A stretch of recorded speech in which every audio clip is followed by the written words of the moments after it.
People, welcome back to the Affaka show. NFL Week 10 was a doozy. Once again, we had a great week and we started off across the pond, but then extended. We had the Falcons 25, Colts 31, and it is so rare to me that there's actually a good game. A good game abroad is like when you have a pack of Thin Mints that you remember to put in the freezer the night before and you take it and go, oh my God, this is refreshing, good. I haven't had this in so long. We get one a year. And it wasn't that slop game that was like maybe like Giants last year. I forget they played possibly Panthers. It was like, oh, it's in overtime. It's good. No. That was slop. This were two teams that were semi-competent going at each other. Again, Falcons 25, Colts 31. The winner of this game was the Colts. The Colts felt like they were doing a boom or bust all day long, which like for an offense where you're trying to think at, where you're at this caliber, you would expect to be different. People, we need to take a water break. Early in the show, but what are you going to do? Now, Jonathan Taylor ran for 3 touchdowns. If you played him in fantasy, I'm sorry. If you had him in fantasy, welcome, congrats. Just congrats on your win. What was the rest of the score? I don't need to know. I don't need to know. Congrats on your win. And he's in the MVP conversation. Who's not in the MVP conversation, but had a good impact on this game was Daniel Jones. And he looked terrified. He had a mouth that was all bloody, and it reminded me of a vampire. And newsflash, vampires are scary. I didn't like seeing that on my TV screen. I don't know if I was the only one, but like, what if you tackled him and then now he's just blood all over you? He needed to get that fixed. I don't know what happened, but look, I didn't watch him. I don't do scary movies. Everyone here knows I don't do scary movies, but that scared me. Overall, it was a back and forth battle, it felt like, but it never felt like this was actually ever going to slip away from the Colts because the Falcons, they looked incredible 1 second, the next, not so much. Michael Penix, 12 of 28, 177 yards, and a touchdown. Now, his touchdown was great, but, he has this connection going with Drake London, and that is evident. He needs to build the connection up with the rest of his receivers, though. But it's happy that you have timing with him. And he had a terrible fumble in the first quarter. I mean, he got tackled and just threw the ball back 20 yards, and it was after a huge stop from the Colts. So right when you're getting all this hope as a Falcons fan abroad, he just takes it away by fumbling the ball. And it was tough. It was also a tough game for Bijan. Sure, he ran for 80-plus yards, but where was his TDs? We all love TDs. I'm personally a big TD guy. He didn't get any. Algier got 2. Look, at the end of the day, you could say, oh, Atlanta, they're still effectively rushing the ball, but 2 touchdowns? I don't know about that.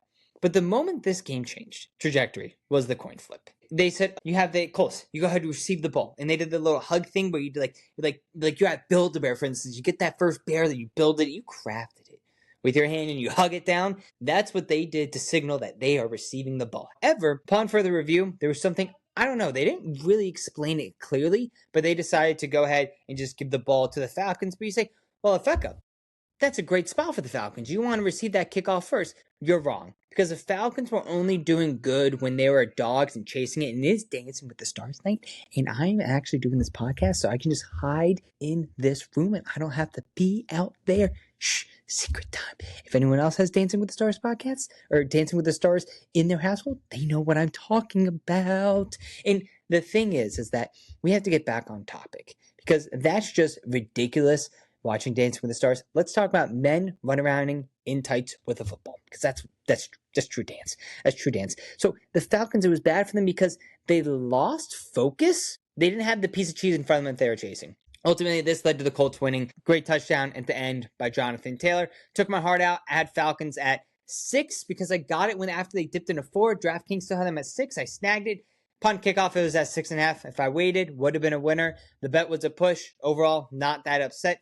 Colts, they continue to win games. They're 8-2, but they're playoff bound. When they face the big 3, however, Mahomes, Lamar, or Josh Allen, I don't think they're going to be as great. The Falcons, they don't have a ton of hope. But look, Penix is developing. It's his rookie season. I have beliefs in him. Ravens 27, Vikings 19. It was all purple, but there was only one shade of purple that won, and that was the Ravens. The Ravens are quietly heating up. They're now 4-5 with 3 straight wins, and they're clawing to get to the top of the AFC North. And every single team in the NFC North lost or was on a bye this week, or won, and I didn't notice. But the Steelers didn't win, and that's who they're changing.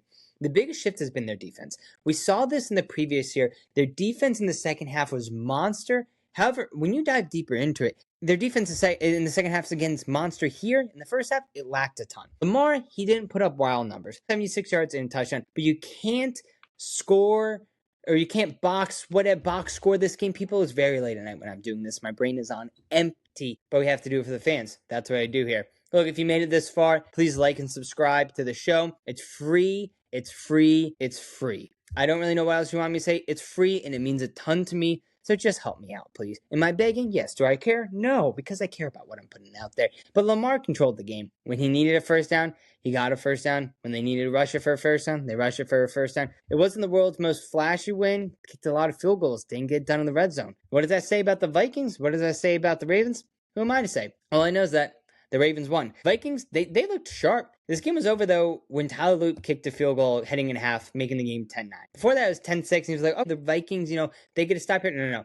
Once it became a one-point game, the Ravens went ahead and pulled away for it.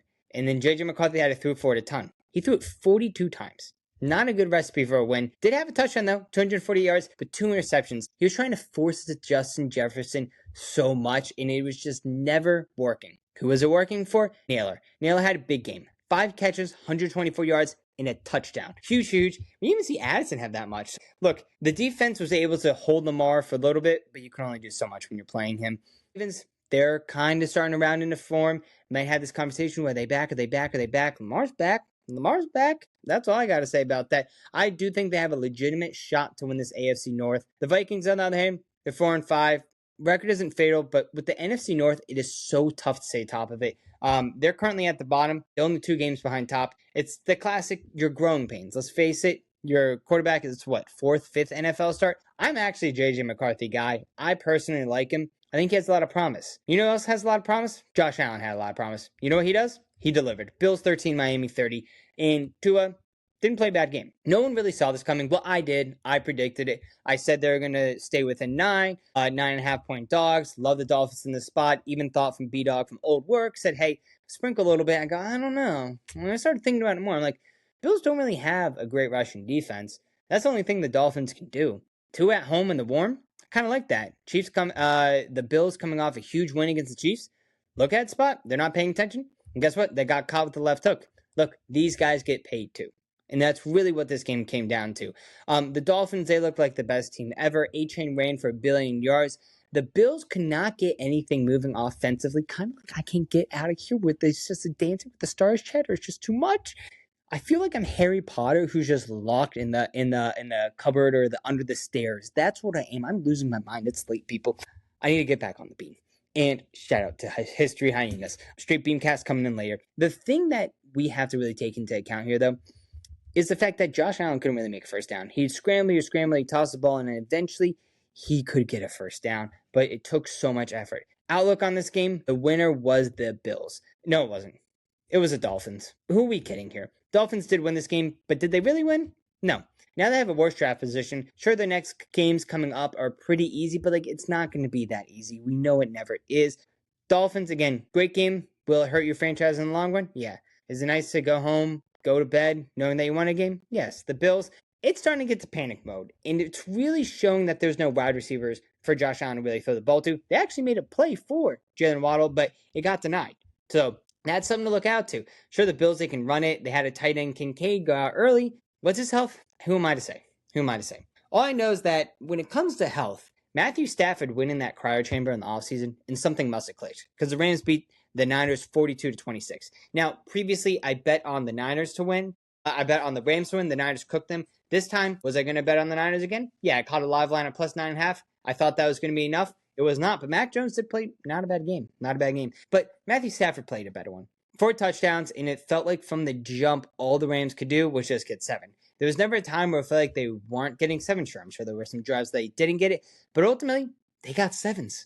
This Niners team's injured. We're seeing that. They're just so injured, they couldn't keep up. They're going to be a very good team, this Niners team. I mean, if they had everyone at full health, it would be a fantastic team. Kittle was out there making some fantastic catches, but the real moment this whole game flipped was when you saw this Rams team just couldn't be stopped. After Puka scored that touchdown, they went up. It wasn't even close. It wasn't close. So overall, outlook for the season, the Rams, they might win the Super Bowl. They were playing at an elite level, and I don't really know who's going to stop them. The Niners, you're probably not going to win the NFC West. The Seahawks and the Rams are just so good. So unless they beat each other up, that might be your only, in. Look, the Niners, they could win out. The Seahawks, the Rams, they might be able to drop a few, but I don't really see a path for the Niners to win the division, which stinks because that was a big investment of mine. Let's go to last game. Eagles 10, Packers 7. So it was I bought in at the Eagles when they were 3-point dogs. This line never made sense to me. I thought the Eagles were able to dominate this game. It was 0-0 at halftime. Everyone was talking about how much of a snoozer it was. I loved it. I think there was great defense on both sides. Everyone was moving the ball. And that's what makes a good game, is when you're actually able to move the ball. Sure, it didn't turn into all the points that you wanted, but you were able to effectively move the ball, which is what's honestly entertaining at the end of the day. The Eagles did have a breakout run, screen pass from Barkley, then a deep shot down to Devontae Smith at the end in order to catch a 7. It honestly felt like whichever team was able to score a touchdown first was going to win it. The Eagles at the end, they almost tried giving this away, This game away, though. It was a 4th and 6, 4th and 7. They tried throwing for it. No good. Couldn't convert. And this Packers team had a legit shot, not only to kick a field goal, but to get 7 there. They took out McManus. He kicked it short, which, should have been illegal. No one's talking about that. Maybe it's because I'm an Eagles fan. I'm looking too far into it, but, no one talked about that. So he kind of got 2 points that, hey, I don't have the leg in me. I don't want to get a missed field goal. I don't want people to be upset. So they tried going for it, getting a little bit more, and ultimately they did kick the field goal, and it didn't go in. It just didn't go in. I don't know if it got blocked or what it was, but it wasn't close from the jump. Outlook on the Eagles is everyone's hating on them. Jalen Hurts isn't this, Jalen Hurts isn't that. Jalen Hurts won. Jalen Hurts won another football game. I don't care. I like winning. If you don't like winning, that's fine.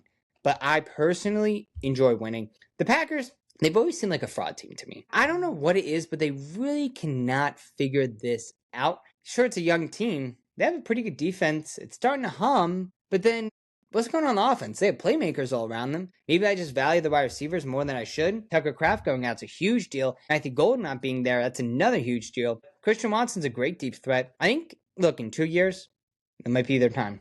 But not right now, people. It's not right now. They fell into another tier below. We have our power rankings, week 11. As we know here, I'll explain the tier and the teams in it. We have our Juggernauts tier, leading off Eagles. I think they're the best team in the league right now. I think they're by far the second. Then you have Rams, Seahawks, who are playing stellar ball. I mean, they blew out the Cardinals, wasn't even close. Then the Lions. Again, Lions pretty much blew out the Commanders. Any given Sunday tier, these 5 teams can beat those 5 teams. Bills, Colts, Patriots, Ravens, Chargers. Love the Ravens. They're moving up, I feel like, each rung every single week. Not rotten milk tier. This is when you take the milk out and you go, this milk isn't rotten. It's fine. It's fine. It's not great, but it's fine.